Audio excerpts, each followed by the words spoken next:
सारे फूल जब सूख जाते हैं तब नीम पे फूल आवे। दुनिया में आग बरस रही होती है और नीम के ऊपर फूल आ रहे होते हैं महाराज। नीम हरा भरा होता है और नीम के अंदर कितने सारे गुण हैं, पर फिर भी नीम के पत्ते और फूल पूजा पाठ में कभी कहीं चढ़ते नहीं चढ़ते। कारण गुण कम है ऐसा थोड़ी है। खुशबू पूजी जाती है। हाँ, गुलाब का फूल, मोगरा, रात रानी, जासवंती, ओए ओए ओए ओए ओए, औरतें चुटिया में लटका के घूम रही हैं मोगरा को। बोलिए, और कोई बीमार हो जाए तो मोगरा का फूल कोई नहीं लाता, फिर नीम के पत्ते लाते हैं। भाई लटका दो छोरा के मोती जला निकल आयो। बोलो, काम का नीम का पेड़ भी है पर कोई पूजा करता नहीं है। क्यों? गुणवान है पर कड़वा है।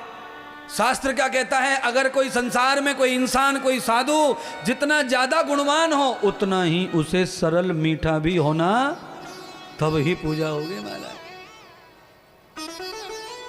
गुणवान है पर कड़वा है नीम, कड़वा। इसीलिए अब आजकल गांव में भी लोगों ने दातुन करना बंद कर दिया है। हाँ महाराज, पहले गांव में सब करते थे, शहरों में भी लोग दातुन करते थे, खरीदते थे। दातुन बिकने जाती थी पहले शहरों में। अब सब मामला ब्रश पे आ गया, सब जगह ब्रश पे है। बोलिए, साइकिल का रिक्शा चला रहा है वो भी ब्रश कर रहा है। बोलो, है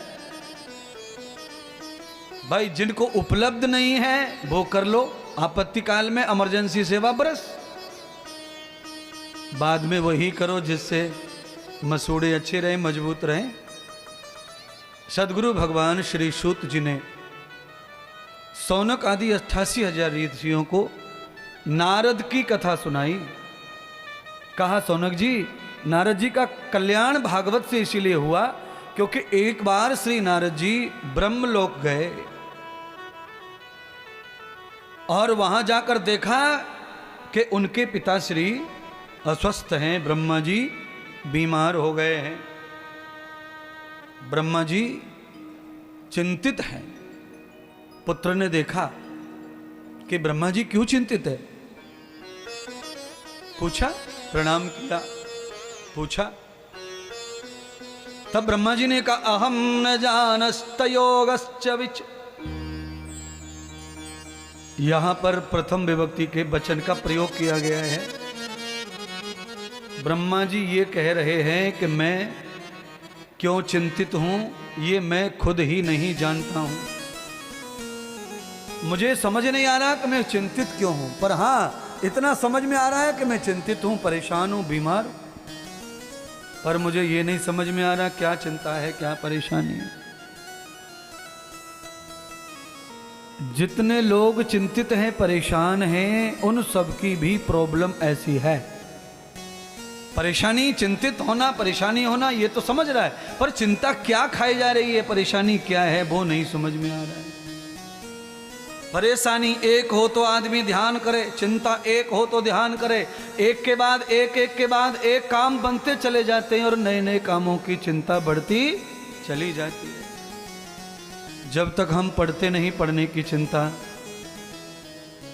नौकरी नहीं लगती, नौकरी की चिंता, फिर नौकरी करने की चिंता, फिर रिटायर होने की चिंता, धन को कैसे सुरक्षित करें वो चिंता।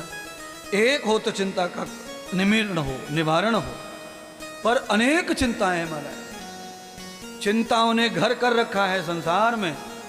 ब्रह्मा जी जैसे संसार को रचने वाले कलाकार चिंतित हो गए, बीमार पड़ गए, तो आप और हम बड़े छोटी स्थिति में हैं संसार में। नारद जी महान पुत्र है ना, इसलिए श्री नारद जी ने ये संकल्प ले लिया कि पिताश्री को जब तक मैं पूरी तरह ठीक नहीं कर दूंगा, मैं आराम से नहीं बैठूंगा, किसी दूसरे का काम नहीं करूंगा। और मैं स्वयं आहार नहीं लूँगा। अपने पिताश्री को पहले आहार, व्यवहार, जल पान, नींद ये सब अच्छी आए तब मैं आहार करूं। ऐसे नारद जी की चरित्र लीला है। और आपसे भी अनुरोध कर रहा हूं कि हमको भी ऐसा ही पुत्र होना चाहिए। ऐसा पुत्र बनो, ऐसी पुत्री बनो।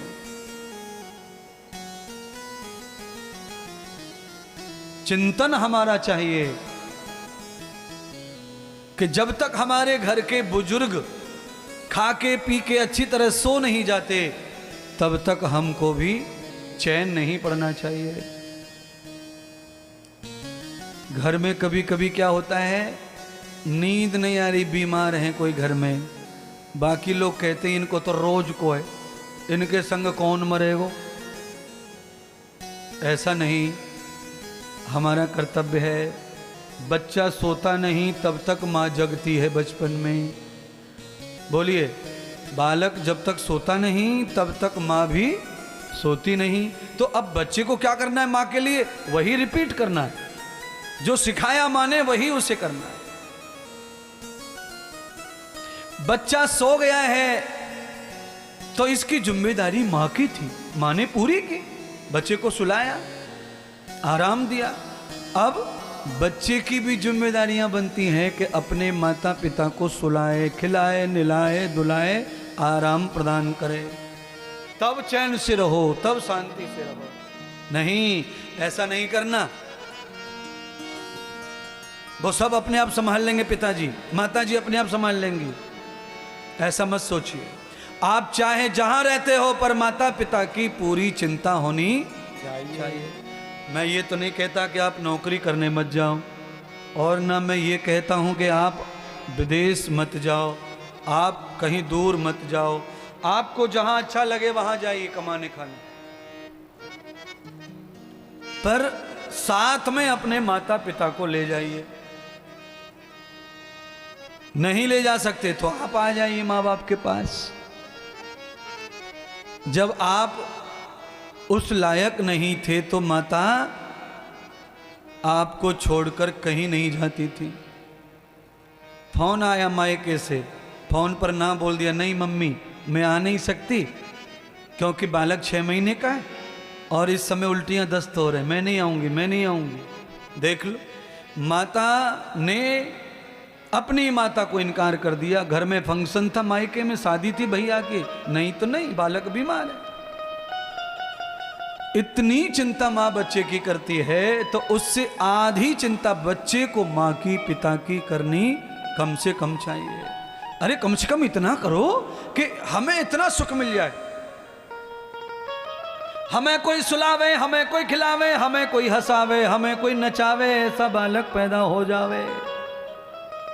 और बालकों का हाल कैसा है? अपनी मस्ती में मस्त है, अपनी मस्ती में, बस उनके शौक पूरे होने चाहिए, बाकी जाओ कहीं। ऐसा मत करो, क्योंकि हम भी उस स्थिति में जाएंगे, हम भी उस स्थिति में जाएंगे। और जब स्थिति हमारी उसी तरह की होगी तो बड़ी मुश्किल हो जाएगी संसार साधने की। परमार्थ के हेतहि और मानव धरे शरीर, वृद्धों की परम सेवा, ये हमारा कर्तव्य है महाराज। देखिए,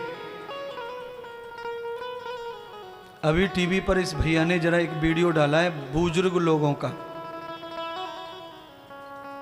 जो मुझे दिखाई दिया। अब देखो, आप बैसाखी, कटिया, लठिया, इन सबके घर वाले हैं, बेटे हैं इनके पास, भाई हैं इनके पास, सब कुछ इनके पास मौजूद है इन बुजुर्गों के पास। पर लंगड़े हो गए तो किस काम का चाचा, पैर दोनों खराब हो गए तो दादी किस काम की। ये बुरा हाल है हमारी सोच का। एक मां को संभालने के लिए इतनी तन तन हो रही है महाराज। हम सेवा का विज्ञापन नहीं करना चाहते ज़्यादा, हम बूढ़े बुजुर्ग दिखाते नहीं कभी, हम झूठा कुटा नहीं करते कि पैर पकड़ रहे कि ये कर रहे कि वो कर रहे, ये नकली काम हमसे नहीं होगा।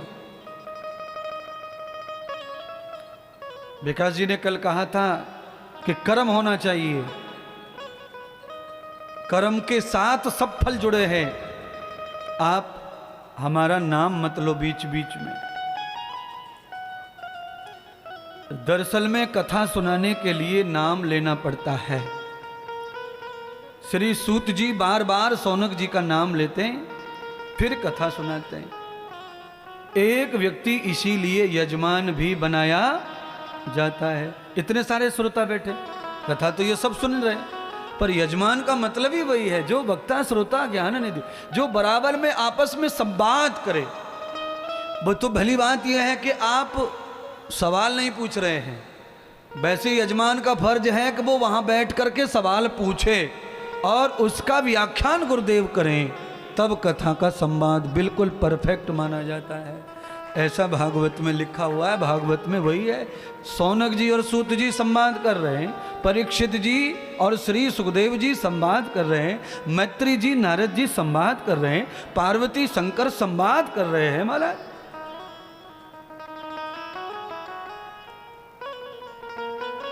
और ऐसे ही विद्वान से कथा करवाओ जो तुम्हारे प्रश्न का उत्तर दे सके।